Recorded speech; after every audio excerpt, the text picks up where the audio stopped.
Number জোড়ার আলোচ্য বিষয় কি? ঊর্ধ্বগামী নিম্নগামী, মানে কি আওয়াজ মোটা অথবা আওয়াজ পাতলা চিকন। বুঝতে পারছেন? হরফগুলো কি? এই ইস্তিআলা হরফ, ইস্তিআলা হরফ আমরা করি নাই। ইস্তিআলা হরফ কয়টি? 7টি। কয়টি? ক খ ক গ আইন খ ক। এগুলো কিসের হরফ?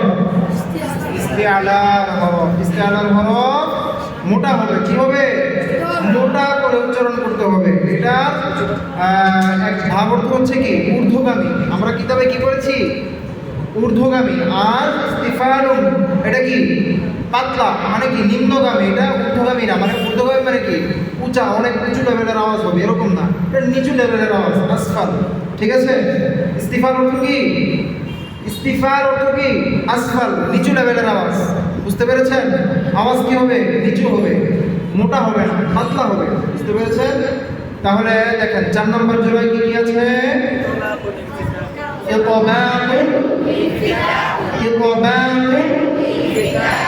এই জোড়ার আলোচ্য বিষয় কি? কে কে বলতে পারবেন? হ্যাঁ, আওয়াজ উঁচু করা বা নিচু করা। এটা কি এক কিতাবে পড়ছেন এরকম? আওয়াজ কি করা? দেখেন, মিলে যাওয়া, পৃথক হওয়া। বলেন কি? তোবা অর্থ কি? মিলে যাওয়া। এবং ইনফিতাহ অর্থ কি? ইনফিতাহ মানে কি? খুলে যাওয়া, খোলা, পৃথক। বুঝতে পেরেছেন? তোবা বা ইনফিতাহ এগুলো নিয়ে আপনাদের আলোচনা ভালোভাবে হয় না, তাহলে আমার বুঝতে হচ্ছে। বুঝতে পারছেন? বলেন তোবা অর্থ কি? মিলে যাওয়া বা পৃথক হওয়া। দেখেন, আমি যদি বলি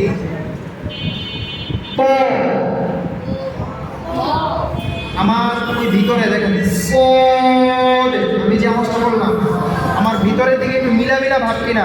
ভিতরের জিহ্বাটা একটু উপরের দিকে মিলে যায় কিনা, কাছাকাছি যায় কিনা? হ্যাঁ,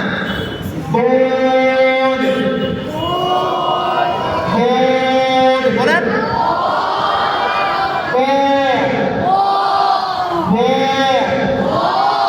আওয়াজ কি হয়? ভিতরে মোটা হয়। ভিতরে মোটা করতে গেলে কি হয়? ভিতরে মিলে যায় কিনা একটু? জিহ্বার এই যে ভিতরে যে জিহ্বার গোড়াটা এবং মধ্যখানটা, এটা উপরের দিকে ধাবিত হয় কিনা? এটাকে কি বলা হয়? মিলে যাওয়া। আওয়াজটা কি হয়? মিলে যায়। এবং ইনফিতাহ খুলে যায়। ইনফিতাহ এর বিপরীত খুলে যাওয়া। যেমন ফা, হা, হা। ঠিক আছে? তারপরে জা, রা, তা। এগুলো কি খুলে বলতেছি না আমি? আর যদি একদম ভিতরে কি মিলে যা ভাব। বুঝতে পেরেছেন? তাহলে কি করলাম আমরা? 4 নম্বর জোড়ার আলোচ্য বিষয় কি? মিলে যাওয়া, পৃথক হওয়া। 4 নম্বর জোড়ার আলোচ্য বিষয় কি? মিলে যাওয়া, পৃথক হওয়া। তাহলে আমরা কয়টা হরফ পাইলাম? মিলে যাওয়ার কয়টা হরফ? মিলে যাওয়ার কয়টা হরফ? বলেন কি কি বলেছি?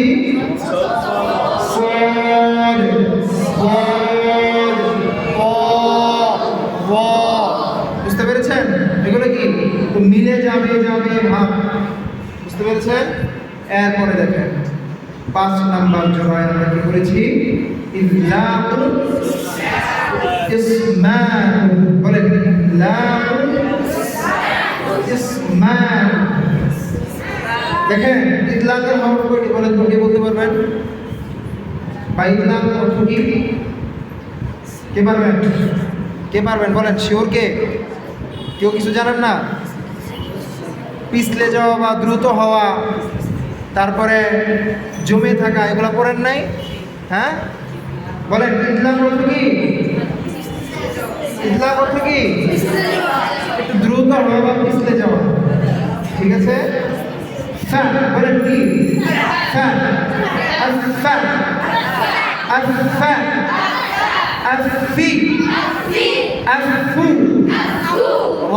ঠিক আছে? পরে মিমনুন লাম্বা। ঠিক আছে? মিমনুন যেমন আন্না, গুন্না যখন শেয়ার করে তাড়াতাড়ি সেরে দিচ্ছে না? তাড়াতাড়ি চলে গেছে না?